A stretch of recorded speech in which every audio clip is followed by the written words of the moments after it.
Chào mừng các bạn đến với thế giới lập trình Scratch vô cùng thú vị và hấp dẫn. Bạn có biết rằng chỉ với một vài dòng lệnh cơ bản trong Scratch là chúng ta có thể tạo ra được một ứng dụng điều khiển hệ thống đèn LED rất là đẹp mắt. Với hệ thống mô phỏng này, chúng ta có thể điều khiển bật, tắt đèn LED bằng một công tắc ảo. Công tắc ảo này có tác dụng tương đương như một công tắc vật lý ở bên ngoài. Phần tiếp theo, chúng ta sẽ thiết kế các nút chức năng để tạo các hiệu ứng chạy cho dãy đèn LED. Ví dụ như là thiết kế nút có chức năng làm sáng dần hoặc là tắt dần dãy đèn LED. Bài học hôm nay là sự kết hợp giữa lập trình đồ họa và lập trình điều khiển các thiết bị ngoại vi nhằm tạo ra một ứng dụng có thể mô phỏng, giám sát và điều khiển từ xa. Nào, bây giờ chúng ta cùng bắt đầu nhé!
Chúng ta sẽ mở phần mềm Pick2Block lên. Phần mềm này có tính năng tương tự như Scratch 3.0. Chúng ta sẽ chọn Block. Phần mềm này hỗ trợ phần kết nối với board Arduino rất là tốt, cho nên là chúng ta sẽ sử dụng thay thế. Chúng ta xóa cái nhân vật con gấu đi và mình sẽ nhập vào ô tìm kiếm chữ button. Button nghĩa là nút nhấn. Chúng ta chọn cái nhân vật là button 2. Chúng ta chuyển qua thiết kế và nhấn vào chữ T, chúng ta gõ vào chữ on để tạo cho cái nút nhấn có một cái tiêu đề, cái chữ, và chúng ta sẽ chuyển sang cái phần chọn màu. Chúng ta sẽ kéo nó lên, phóng to nó ra để cho nó cân đối hài hòa. Đây là trạng thái nút nhấn là on. Chúng ta sẽ chuyển qua cái kiểu hình màu vàng và nhập vào cái nút nhấn là off. Rồi chúng ta sẽ click chuyển đổi để xem cái nút nhấn này nó chuyển sang hai cái kiểu hình khác nhau. Mình sẽ di chuyển cái nút nhấn này vào vị trí trung tâm.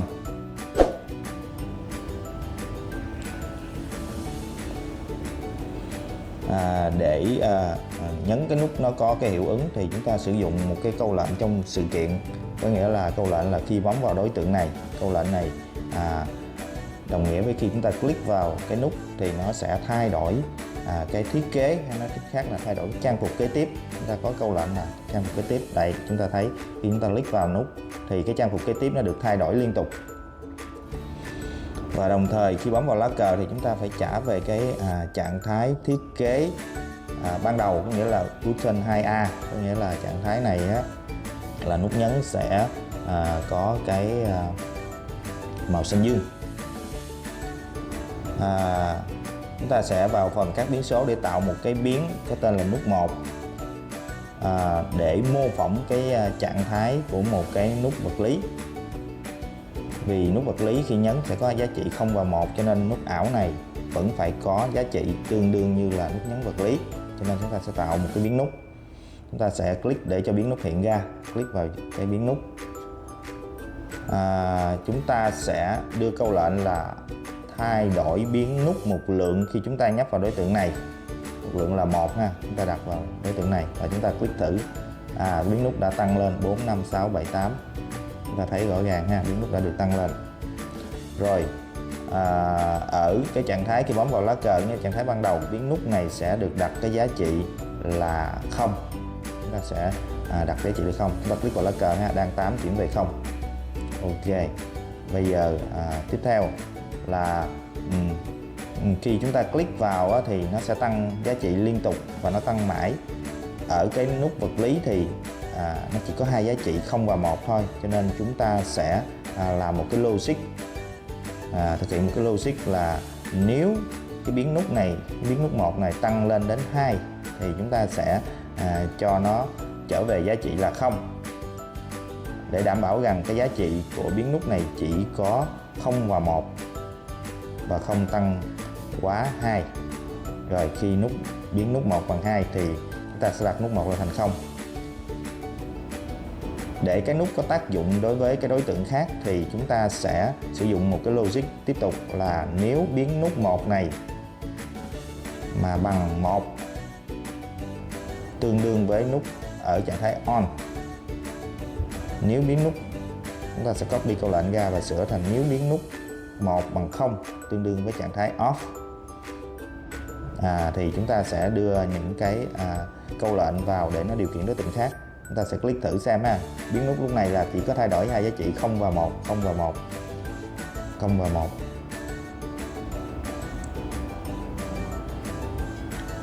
Rồi, bây giờ chúng ta sẽ tạo đối tượng là đèn led. Chúng ta sẽ vào phần vẽ, chúng ta sẽ chọn cái hình tròn ha, và chúng ta sẽ vẽ một cái đèn led kiểu tròn. Rồi, mình canh cái đèn led vào vị trí tâm giữa. Có thể phóng to thu nhỏ cái đèn led cho nó phù hợp với kích thước của giao diện của mình. Rồi, cái đèn led chúng ta di chuyển đèn led vào trung tâm. Và ở đây chúng ta nên chọn cho cái đèn led có viền ha. Chúng ta click lại vào mũi tên và chúng ta chọn phần thickness, chúng ta tăng cái viền của đèn led lên thành 10. Chúng ta sẽ có một cái viền đen bao quanh cái đèn led. Sau đó chúng ta nhân bản cái đèn led này ra, cái kiểu hình của đèn led ra. Và ở cái trạng thái kiểu hình thứ nhất, cái custom 1, chúng ta sẽ tô màu trắng. Đấy, chúng ta sẽ có 2 trạng thái là màu trắng và màu đỏ tương đương với bật và tắt đèn led.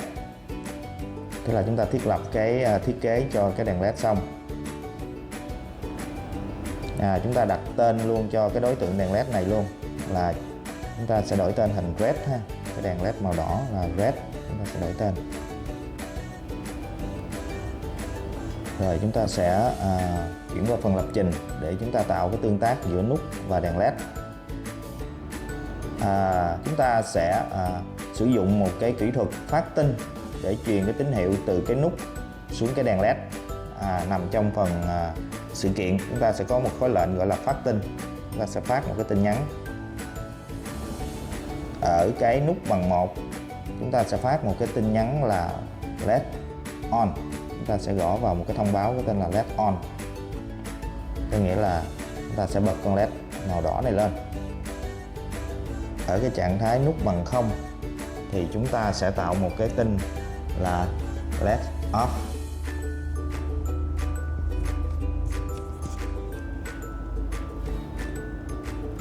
Rồi và ở cái đối tượng LED thì chúng ta sẽ nhận 2 cái tin nhắn này. Chúng ta sẽ chuyển vào đối tượng LED và chọn trong phần sự kiện chúng ta chọn là khi nhận LED on và khi nhận LED off, chúng ta nhân bản ra và chọn 2 câu lệnh ha. Vậy thì khi nhận LED on và LED off thì chúng ta sẽ chuyển cái kiểu hình thiết kế. Kiểu hình thiết kế LED off là tương đương với custom 1, kiểu hình thiết kế LED on là custom 2. Rồi, chúng ta click nút thì lúc này cái nút mình đã gửi tín hiệu thành công đến cái đèn LED và chúng ta có điều khiển được một cái đèn LED ảo và một cái nút nhấn ảo nha. Cái đèn LED ảo và nút nhấn ảo. Chúng ta sẽ làm thành công cái nhiệm vụ đầu tiên là chúng ta sẽ bật tắt một cái đèn LED ảo bằng một nút nhấn ảo, mô phỏng một cái nút nhấn ảo có giá trị tương đương như một nút nhấn thật. Bây giờ mình sẽ qua phần thiết kế để mình nhân bản cái đèn LED này thành 5 cái đèn LED để chúng ta sẽ tạo cái hiệu ứng sáng tắt cho 5 cái đèn led này. Chúng ta sẽ chuyển tên của cái đèn led thứ hai thành yellow, có nghĩa là chúng ta sẽ đổi màu của cái đèn led thứ hai này thành màu vàng. Chúng ta vô phần tô, chúng ta chọn màu vàng. Rồi chúng ta sẽ chọn màu vàng.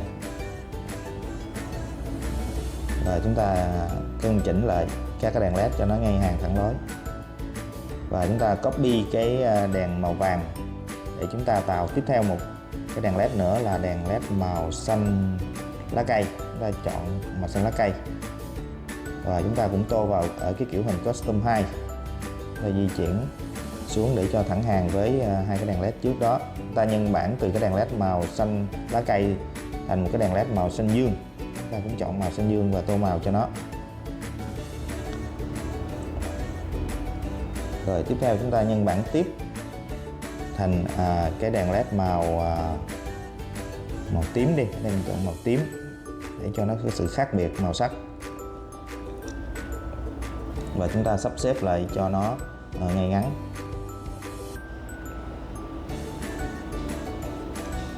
Giờ chúng ta sẽ sắp xếp lại cho nó ngay ngắn. Rồi các cái đèn led này sẽ được ảnh hưởng bởi cái nút on off, cho nên là khi chúng ta nhấn on off nó sẽ sáng tất cả các đèn. Cho đó mình phải vào từng cái đèn led mình xóa đi các cái câu lệnh nhận tin từ nút on off.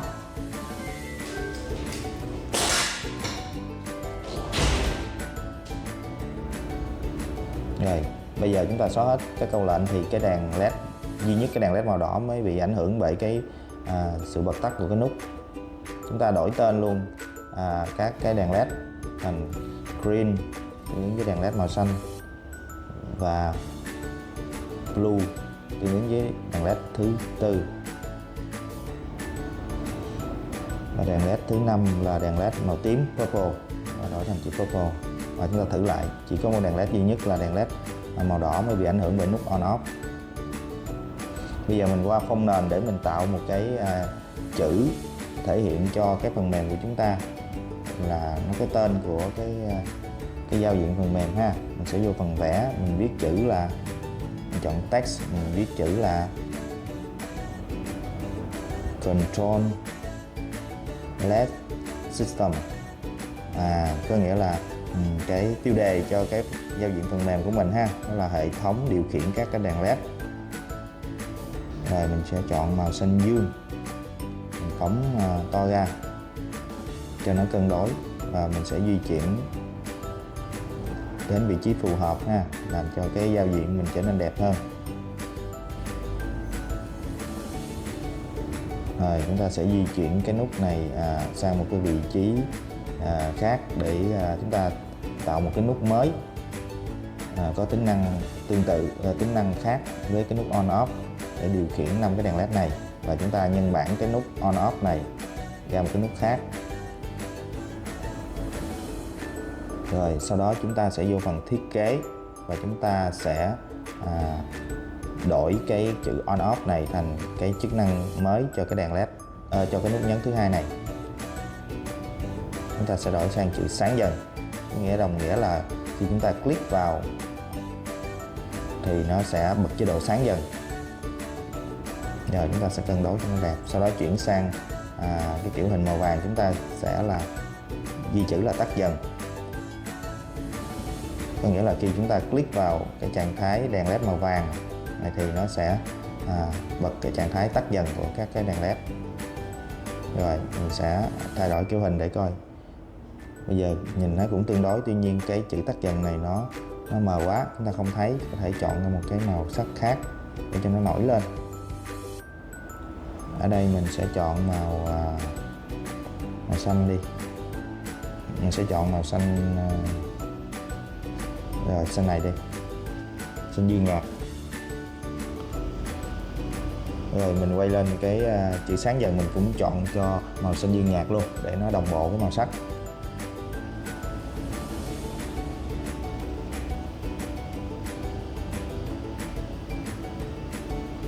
Rồi bây giờ mình thử lại, nó đã đẹp hơn rồi, đẹp hơn lúc ban đầu.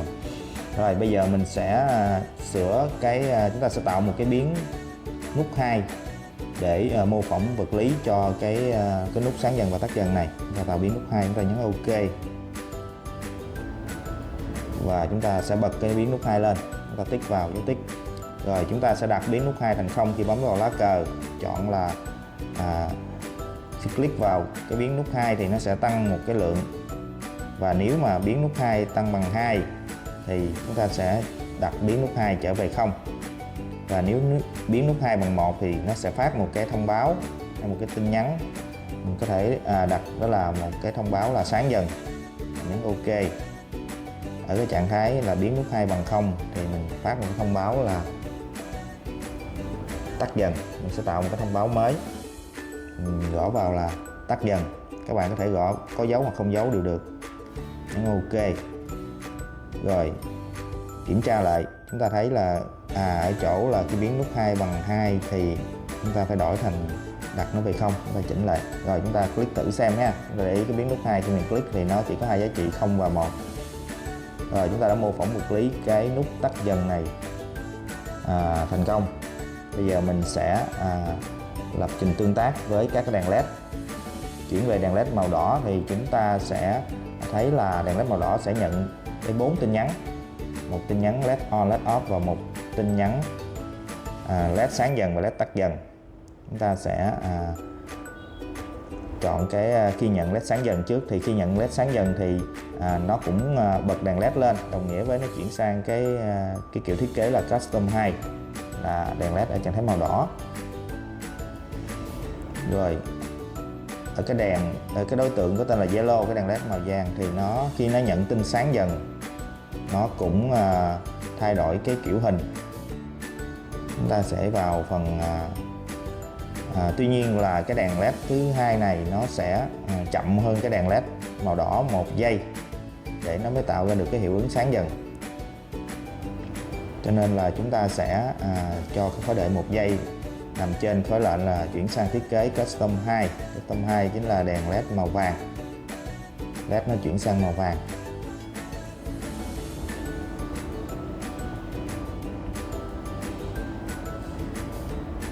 Rồi tương tự như là đèn LED màu xanh, màu green, màu xanh lá cây, chúng ta cũng làm tương tự. Sẵn tiện thì chúng ta làm luôn cả trạng thái là tắt dần luôn. Chúng ta sẽ tắt dần cho đèn LED red luôn, tức nghĩa là khi đèn LED màu đỏ nó nhận cái tin là tắt dần thì nó chuyển sang kiểu hình Custom 1, đồng nghĩa với là cái kiểu hình đó là cái đèn LED nó sẽ vào màu trắng. Rồi chúng ta sẽ nhân bản lệnh ở cái đèn LED màu vàng này luôn, là khi nhận cái tín hiệu là tắt dần thì chúng ta chuyển sang Custom 1 luôn. Sau đó chuyển sang cái đèn LED màu green thì chúng ta copy những câu lệnh từ đèn LED màu vàng, chúng ta sẽ copy qua. Chúng ta sẽ kéo câu lệnh từ đèn LED màu vàng, chúng ta để qua cái đèn LED màu xanh thì nó lập tức nó rung lên thì nó mới copy được nha các bạn. Rồi lúc này nó đã copy được 2 câu lệnh từ đèn LED màu vàng. Chúng ta sẽ sửa cái khối đợi thành là 2 giây, có nghĩa là sau 2 giây thì đèn LED màu xanh lá cây mới được bật lên. Sau 2 giây so với đèn LED thứ nhất, hay là nói cách khác là sau 1 giây so với đèn LED thứ hai. Rồi chúng ta tiếp tục copy câu lệnh cho đèn LED blue và chúng ta sửa thành 3 giây so với đèn LED thứ nhất, có nghĩa là sau 3 giây so với đèn LED đỏ bật lên thì đèn LED thứ tư này nó mới bật lên. Đèn LED màu tím cũng vậy, chúng ta sẽ copy từ đèn LED màu xanh và blue, chúng ta sẽ copy lệnh qua.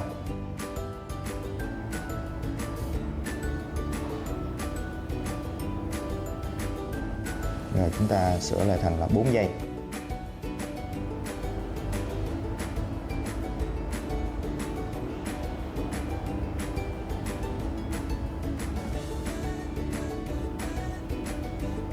Rồi bây giờ chúng ta sẽ bấm lại trạng thái sáng dần của các LED. Chúng ta thấy là các con LED đã sáng dần. Tuy nhiên có một con LED màu tím nó không sáng. Chúng ta phải kiểm tra lại. Chúng ta kiểm tra con LED màu tím thì mình quan sát thấy là con LED màu tím là cái trạng thái mình đã đặt nhầm lệnh cho con LED màu màu tím là cái trạng thái sáng dần thì là phải là custom 2, mà ở đây mình đang để custom 1, cho nên mình sẽ chỉnh lại. Mình sẽ chỉnh lại cái đèn led màu tím. Sau khi đợi 4 giây, nhận tin sáng dần đợi 4 giây thì sáng dần thì là custom 2. Do hồi nãy mình kéo lại nhầm, cho nên mình chỉnh lại nha. Rồi, giờ mình sẽ bật lại. Và đèn led đã hoạt động một cách hoàn hảo ha. Chúng ta sẽ có tắt dần, các đèn led đã tắt dần. Rồi sáng dần, các đèn led đã sáng dần, mỗi đèn led sáng cách nhau 1 giây. Tắt dần cách nhau 1 giây. Như vậy là mình đã hoàn thành cái phần mềm để có 2 cái nút ảo và điều khiển 5 con led ảo. Ở phần đấu dây, chúng ta sử dụng chân D2, D3, D4, D5 và D6 lần lượt đấu vào các đèn led 1, led 2, led 3, led 4, led 5. Ở phần kết nối với bo điều khiển, chúng ta sẽ chọn bo, chọn Arduino Nano. Chúng ta sẽ chọn vi điều khiển là ATmega328 O bootloader. Cái này thì tùy theo cái phiên bản Arduino Nano mà chúng ta sẽ chọn ha. Ở đây mình sử dụng là O bootloader. Chúng ta click vào nút Upload firmware để chúng ta nạp cái firmware cho vi điều khiển. Firmware này giúp cho việc tương tác online giữa vi điều khiển và phần mềm Fit2Block được diễn ra một cách đồng bộ, liên tục. Rồi, upload successfully, có nghĩa là firmware đã được nạp thẳng vào vi điều khiển Arduino Nano. Chúng ta sẽ sử dụng câu lệnh là digital pin để chúng ta bật tắt thử một cái đèn led. Chúng ta quan sát thấy là có một cái đèn led màu vàng là chân số 3 nó đang sáng. Chúng ta sẽ để mức low, có nghĩa là cho nó tắt. Chúng ta click vào câu lệnh thì lập tức là đèn led màu vàng đã được tắt. Chúng ta để lại high và chúng ta click vào câu lệnh thì lập tức là đèn led màu vàng sẽ sáng lên. Như vậy để bật tắt con led màu đỏ thì chúng ta sẽ chọn chân số 2 và chúng ta click vào câu lệnh thì led màu đỏ đã sáng, và low là led màu đỏ sẽ tắt. Như vậy để bật đồng bộ giữa đèn led ảo và led thật ở bên ngoài thì chúng ta sẽ đưa câu lệnh đi vào 2 vị trí khi mà nút bằng 1, nút 1 bằng 1 và nút 1 bằng 0. Bây giờ chúng ta sẽ chạy thử chương trình ha. Chúng ta sẽ bật cái nút ảo là on. Thì chúng ta quan sát thấy là led ảo đã sáng và led thật ở trên bo Arduino Nano cũng đã sáng. Đây là trường hợp là đồng bộ tín hiệu giữa đồ họa và thiết bị ngoại vi cùng một lúc. Bây giờ chúng ta sẽ chuyển qua cái nút sáng dần và tắt dần để chúng ta lập trình cho dãy đèn led của chúng ta chạy các hiệu ứng là sáng dần và tắt dần.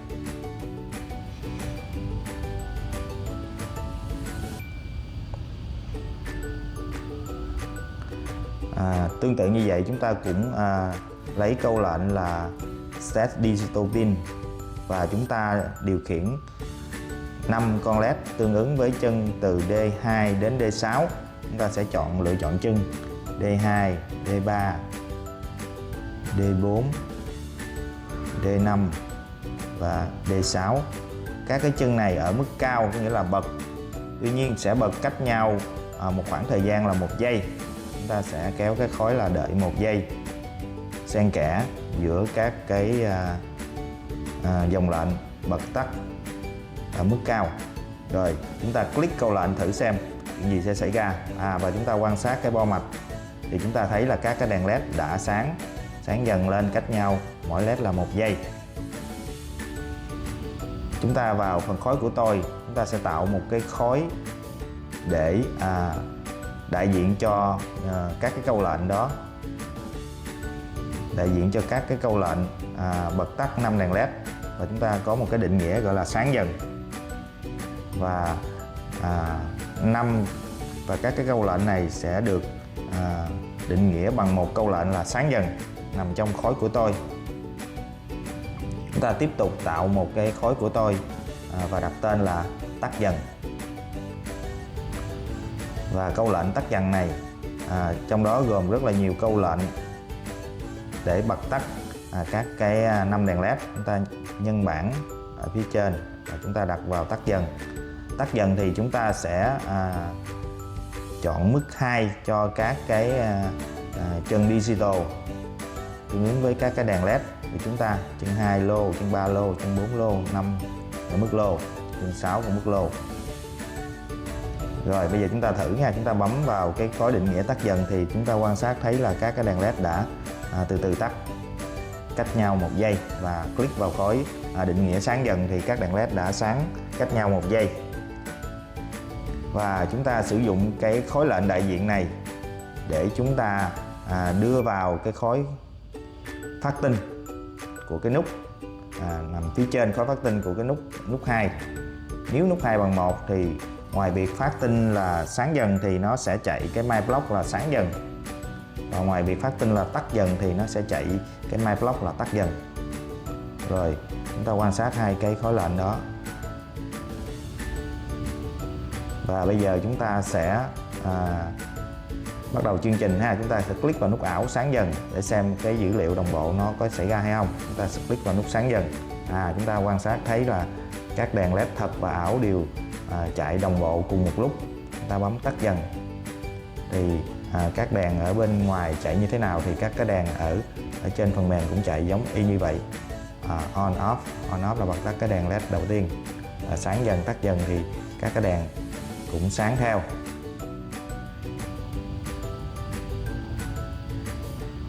Và chúng ta đã hoàn thành xong một cái bài thực hành để đồng bộ giữa thiết bị ngoại vi và phần mềm điều khiển.